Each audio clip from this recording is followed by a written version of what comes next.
Hello दोस्तों, मैं आपके सामने हाजिर हूँ। क्लास 9th बुक का नाम मैथ मंजरी। जी हाँ, आपने सही सुना। मैथ मंजरी क्लास 9th की बुक का फर्स्ट चैप्टर जिसका नाम है कोऑर्डिनेट्स का 1.1 लेकर हाजिर हूँ और यूट्यूब पर शायद सबसे पहले मैं वीडियो अपलोड कर रहा हूँ। तो ज्यादा समय ना वेस्ट करते हुए मैं आपको सीधा टॉपिक पे लेके चलता हूँ, क्योंकि आप सारे के सारे 9th क्लास के स्टूडेंट बहुत ज्यादा एक्साइटेड है और मेरे जितने भी स्टूडेंट्स हैं सब ने मुझे कहा कि जल्द से जल्द वीडियो डालने के लिए, तो मैं सबसे पहले लेकर आया हूँ आपके पास। और अभी तक मेरे चैनल को आपने फॉलो नहीं किया है तो फॉलो कर ले, सब्सक्राइब कर ले और अपने दोस्तों के साथ शेयर भी कर दे। तो आइए देखते हैं कोऑर्डिनेट ज्योमेट्री। तो कोऑर्डिनेट ज्योमेट्री का 1.1 आपको दिख रहा है, लेकिन उससे पहले आपको समझना है थोड़ा सा इसके बेसिक्स। तो इसके बेसिक्स में आपको याद रखना है कि कोऑर्डिनेट क्या होता है। मतलब अगर आपने ये कोऑर्डिनेट की शुरुआत करने वाला जो व्यक्ति है उसका नाम है रेने डेकार्ट। तो रेने डेकार्ट की मैंने एक शॉर्ट वीडियो मात्र 1.5 मिनट की एक वीडियो अपलोड कर रखी है। आप सेम प्लेलिस्ट में जाकर 9th क्लास की प्लेलिस्ट में जाकर उस वीडियो को भी देख सकते हैं कि उसने इस चैप्टर की शुरुआत कैसे की थी। तो सबसे पहले तो आपको याद रखना है कि हमारे पास एक ग्राफ के ऊपर, जैसे कि ये ग्राफ है हमारा, ये ग्राफ है, तो ग्राफ के ऊपर ये बनाया जाता है, लेकिन हम ग्राफ पे नहीं बनाएंगे क्योंकि आपको शायद सारी चीजें क्लियर नहीं हो पाएंगी।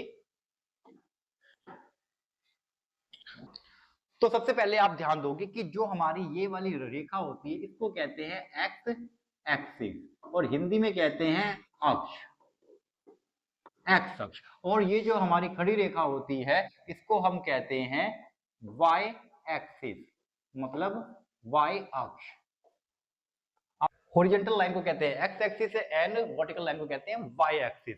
ठीक है, जहां पर ये दोनों एक दूसरे को इंटरसेक्ट करते हैं उसको कहते हैं ओरिजिन। क्या कहते हैं? ओरिजिन। हिंदी में कहते हैं मूल बिंदु। तो ये मैं सभी क्वेश्चन आपको हिंदी और इंग्लिश दोनों मीडियम में पढ़ाने वाला हूं, तो बाइलिंगुअल क्लास होने वाली है।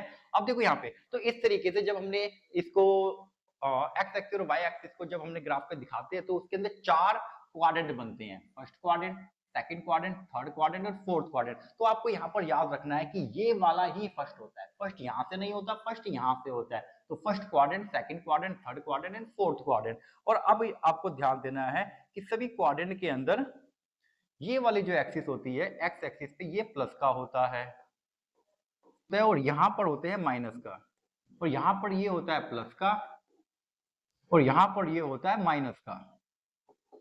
ठीक है, अब देखो जब इस क्वाड्रेंट में कोई भी पॉइंट आता है, सपोज दैट कि हमारे पास कोई पॉइंट है X and Y, X and Y 2 है और 3 है, तो हम देखेंगे एक्स का ये 2 और वाई जो है वो 3, मतलब फर्स्ट वाला हमेशा एक्स होता है और सेकंड वाला हमेशा वाई होता है। तो फर्स्ट हम देखेंगे एक्स और ये वाई यहाँ पर आएगा, तो इस पॉइंट को हम यहाँ लिखेंगे 2 और 3। ये जो 2 और 3 है इसको कहते हैं कोऑर्डिनेट्स। क्या कहते हैं? कोऑर्डिनेट्स। हिंदी में कहते हैं निर्देशांक। तो आपको याद रखना है कि निर्देशांक क्या होते हैं, कोऑर्डिनेट्स क्या होते हैं। मतलब एक्स और वाई जो होती है वो उसको हम कोऑर्डिनेट्स कहते हैं। और इस क्वाड्रेंट में दोनों प्लस के होते हैं, ये भी आपको याद रखना है। इस क्वाड्रेंट में पहला माइनस का होता है, दूसरा प्लस का होता है, मतलब एक्स माइनस का होता है और वाई प्लस का होता है। इस क्वाड्रेंट में दोनों माइनस के होते हैं, एक्स भी माइनस का और वाई भी माइनस का। और इस क्वाड्रेंट के अंदर पहला प्लस का, दूसरा माइनस का, मतलब एक्स प्लस का होता है और वाई माइनस का होता है। तो इसे क्वाड्रेंट के अंदर साइन के अकॉर्डिंग हम फाइंड करते हैं। अगर हमसे कोई पूछे कि -2 और -3 कौन से क्वाड्रेंट में आएगा, तो आप बताओगे माइनस और प्लस है, तो भैया ये सेकंड क्वाड्रेंट में आएगा। ठीक है, तो इस तरीके के क्वेश्चन भी पूछे जाते हैं। अब यहाँ पर आपको याद रखना है कि ये हमारा एक्स एक्सिस है, ये हमारा वाई है। एक्स को हम कहते हैं ऑप्सिसा, अप्सिसा। एक्स का नाम एक दूसरा नाम भी है, मतलब एक ही व्यक्ति के दो नाम जैसे होते हैं वैसे ही एक्स के दो नाम है, एक एक्स होता है और एक अप्सिसा होता है। और वाई का नाम होता है ऑर्डिनेट। अब आप सोच रहे हो कि हिंदी वालों के लिए तो मैंने बताया नहीं, वेट करो। हिंदी में एक्स को कहते हैं भुज। क्या कहते हैं? भुज। भुज एक शहर का नाम भी है। वो भुज कहां पर है, उस शहर का नाम क्या आपको पता है? मुझे जरूर बताओ। और ये होता है कोटी। वाई का दूसरा नाम है कोटी। तो कभी कभार हमसे ये पूछ सकता है कि बताइए इस कोऑर्डिनेट के अंदर कोटि क्या है, मतलब ऑर्डिनेट क्या है। तो भैया ऑर्डिनेट तो 3 है, कोटि मतलब 3 है, और भुज पूछेगा तो भुज 2 है। तो आपको याद रखना है कोऑर्डिनेट, अप्सिसा और ऑर्डिनेट। तो ये सभी चीजों का इस्तेमाल हम फर्स्ट चैप्टर में करने वाले हैं। लेकिन हाँ, 1.1 और 1.2 थोड़ा सा अलग तरीके से बनाया गया है। जैसे कि आप जानते हो ये नई बुक है, तो नई बुक में इसको थोड़ा अलग तरीके से बनाया गया है। पिछली बार के जो ये चैप्टर्स हुआ करते थे वो थोड़ा अलग था, इस बार आपको बिल्कुल डेली लाइफ से चीजें मिलेंगी कि डेली लाइफ में किस तरीके से इसका यूज करते हैं। जैसे कि हम सीधा क्वेश्चन पे आते हैं और वहां पे समझते हैं। ठीक है, तो आ गए हैं हम 1.1 और आपका इंतजार हो गया है खत्म।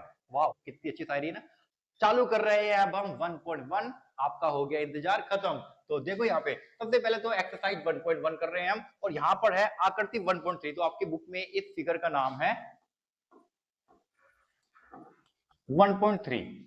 तो आकृति 1.3 में रेयान के कमरे को दर्शाया गया है। इसमें ओ ए बी सी बिंदु उसके कोने को दर्शाता है। तो मतलब ओ ए बी और सी, ये पूरा का पूरा एक कमरा है। किसका कमरा है भैया? ये एक रेयान का कमरा है। ठीक है, चित्र में एक्स अक्ष तथा वाई अक्ष अंकित किए गए हैं। बिंदु ओ मूल बिंदु है। तो ये जो ओ है ये मूल बिंदु है, और ये हमारा एक्स एक्सिस है, ये हमारा वाई एक्सिस है। मतलब ये जो पूरा क्वाड्रेंट होता है उसका सिर्फ इतना हिस्सा ही यहाँ पर दिखाया गया है। मतलब फर्स्ट क्वाड्रेंट के अंदर ही उसका पूरा का पूरा बेडरूम है।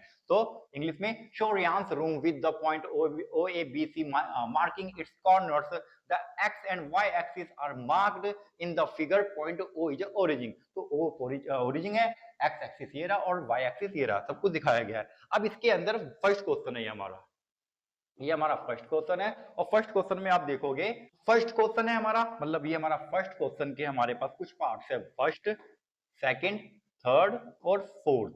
तो इसके 4 पार्ट्स हैं। तो 4 पार्ट्स में हम देखेंगे पहला क्वेश्चन क्या कहता है, if D1 and R1 represent the door to Ryan's room, how far is the door from the left wall, the y-axis of the room। तो मतलब ये कह रहा है how far is the door from the x-axis। तो यदि D1 और R1 Ryan के कमरे के दरवाजे को दर्शाता है। अब देखो D1 और R1 का है, सबसे पहले देखेंगे हम D1 ये रहा हमारा, और R1 का है, R1 ये रहा हमारा बीच में। ठीक है, तो D1 और R1 हमको दिख रहा है। तो दरवाजा बाईं और y अक्ष से कितनी दूरी पर है तथा x अक्ष से कितनी दूरी पर है। तो ये पूछ रहा है कि y अक्ष से कितनी दूरी पर है, मतलब ये जो दरवाजा बन रहा है यहाँ पे, वो दरवाजा जो तैयार होगा वो यहाँ y एक्सिस से कितनी दूरी पर है और x एक्सिस से कितनी दूरी पर है। तो ध्यान देंगे, सबसे पहले तो देखो यहाँ पे D1 है हमारे पास, तो D1 के हम लिख लेते हैं कोऑर्डिनेट। तो D1 का कोऑर्डिनेट है 8, मतलब 8 है। तो आपको एक चीज याद रखना है हमेशा, जब भी कोई भी कोऑर्डिनेट अगर x एक्सिस पे आता है तो वहां पर हमेशा ही y 0 होता है, और उसका उल्टा जब y अक्ष पर कोई निर्देशांक आता है तो वह क्या होता है, वह होता है 0y। उस केस में अगर कोई इस पॉइंट पर आ गया तो उस केस में x 0 होगा, y कोई नंबर होगा। तो यहाँ पर देखो, तो यहाँ पर हमारे पास D1 है। अब D1 जो है हमारा वो क्या है, वो 8 पे है, मतलब x एक्सिस पे है। तो x तो हमारा 8 है, और अगर ये x एक्सिस पे है तो y हमारा 0 होगा। और फिर हमारे पास R1 भी x एक्सिस पे ही है, तो वो हमारा हो जाएगा, कहां पर है वो, देखो 11 और 12 के बीच में है, 11 एंड 12 के बीच में है। तो वो हम लिख देते हैं इसको 11.50, मतलब 0। ठीक है, तो ये हमारा D1 और R1 निकल गया। अब इसने पूछा है कि वो y अक्ष से कितनी दूरी पर है। तो भैया देखो y अक्ष से यहां से गिन लेते हैं, 1 2 3 4 5 6 7 8। तो y अक्ष से 8 यूनिट की दूरी पर है, दरवाजे की शुरुआत D1 से हो रही है। तो दरवाजा y अक्ष से 8 यूनिट की दूरी पर है, और वही x अक्ष से कितनी दूरी पर है, x अक्ष से 0 दूरी पर है। अब देखो x अक्ष पे तो ऑलरेडी ये है ही, तो उस पे तो कोई डिस्टेंस बनता ही नहीं, तो x अक्ष से ये 0 दूरी पर है। तो आपको इस तरीके से इस सवाल को सॉल्व करना है। अगर आपको थोड़ा सा और समझाने के लिए मैं, तो इस तरीके से इस सवाल को हल करना है। तो आई होप कि आपको समझ में आ गया होगा, और समझ में नहीं आया तो मुझसे जरूर आप दोबारा कमेंट बॉक्स में पूछ सकते हैं क्या दिक्कत आई है, मैं आपको अगली वीडियो में उस चीज का सॉल्यूशन दोबारा से भेजूंगा। तो नेक्स्ट है हमारा बिंदु डी के निर्देशांक ज्ञात कीजिए। निर्देशांक बताने हैं, मतलब एक्स और वाई दोनों बताने हैं। तो डी के निर्देशांक तो ये रहे, ठीक है। तो डी के निर्देशांक बताने हैं हमें, तो डी हमारा यहां पर है। तो डी के निर्देशांक है 8 एंड 0, ये हमारा आंसर है। बस इसके अंदर यही बताना है, डी के निर्देशांक। उसके बाद नेक्स्ट आता है हमारा थर्ड क्वेश्चन।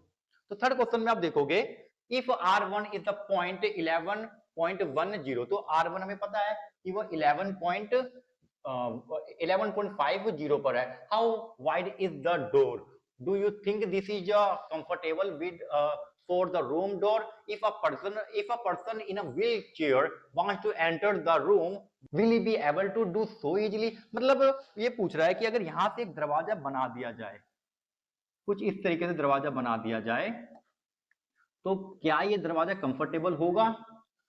और एक और क्वेश्चन से पूछा है, अगर कोई व्हील चेयर वाला इंसान इस दरवाजे से एंटर करता है तो क्या वो प्रॉपर तरीके से प्यार से अंदर शिफ्ट हो जाएगा, मतलब अंदर चला जाएगा? तो इसमें दो बातें पूछ रहा है, तो इन दोनों बातों को देखो क्या करते हैं हम।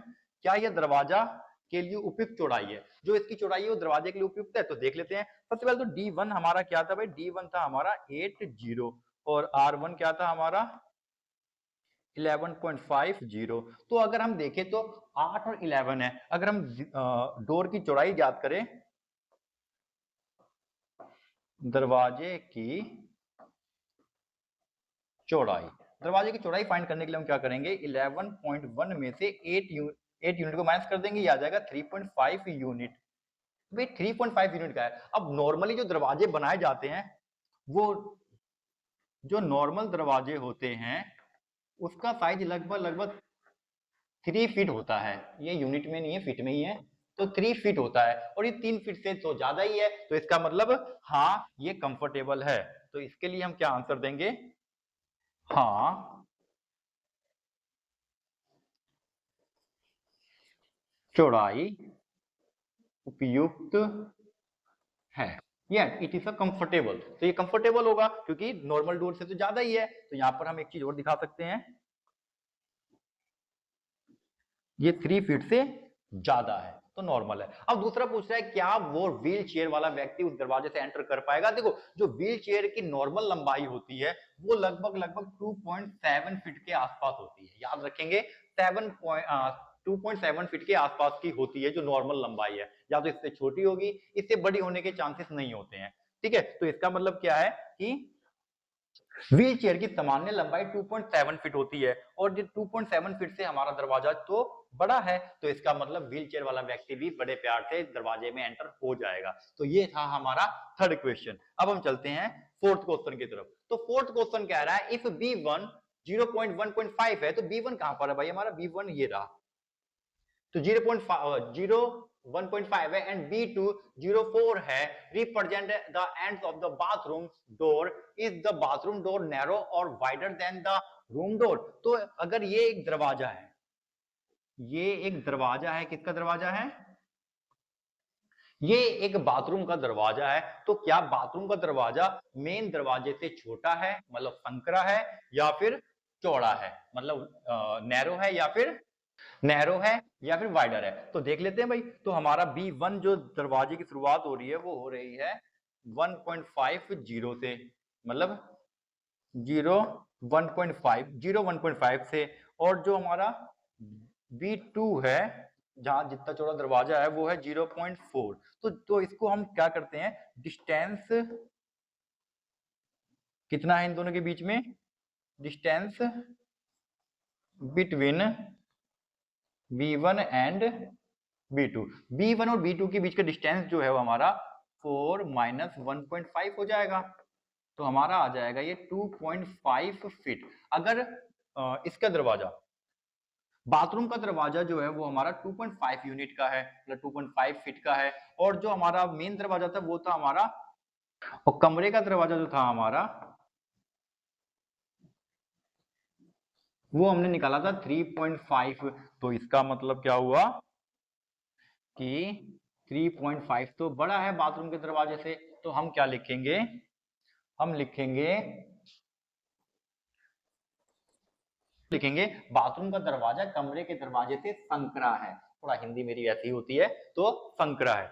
ठीक है, तो हमारा फोर्थ क्वेश्चन हो गया है। और तो 1.1 में आपके सिर्फ 4 क्वेश्चन हैं, और आपको आई थिंक ये 4 क्वेश्चन समझ में आ गए होंगे। अगर आपको कोई डाउट है तो मुझसे आप पूछ सकते हैं। आप मुझको कमेंट बॉक्स में कोई सा भी सवाल पूछ सकते हैं।